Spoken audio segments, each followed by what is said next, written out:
Cette semaine, la fiche AET nous propose de considérer le texte de Marc au chapitre 14, les versets 53 à 72.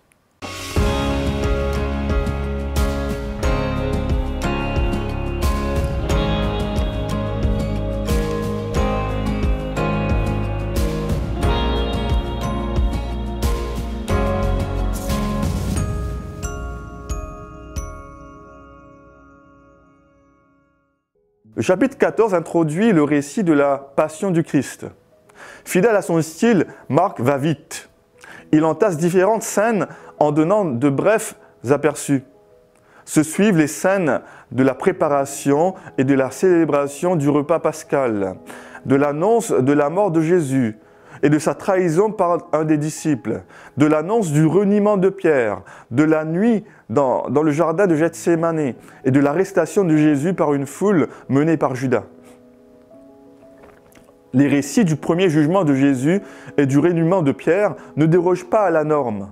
Les principaux acteurs du jugement sont les religieux zélés du peuple juif. Ils cherchent des témoins et des témoignages. Face à toutes ces fausses accusations, Jésus ne bronche pas. Il reste silencieux.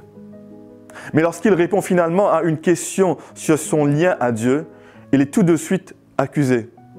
Entre-temps, Pierre suit la chose de loin. Au contraire du Christ, lui n'arrive ni à rester dans le silence, ni à dire la vérité. Si par ses réponses, aucun humain ne l'accuse, ce sera la parole du Christ qui le transpercera et lui rappellera son grand besoin. Si les faux témoignages des religieux trahissent leur religiosité, les faux témoignages de Pierre trahissent sa témérité religieuse. Quelles sont les différences entre la pratique religieuse et l'adhésion à la personne de Dieu? Que faire pour être authentique dans notre foi? Comment faire pour être authentique dans nos paroles, notre attitude et nos actions? Telles sont les pistes de réflexion qui pourraient peut-être nourrir notre étude cette semaine. Bonne étude.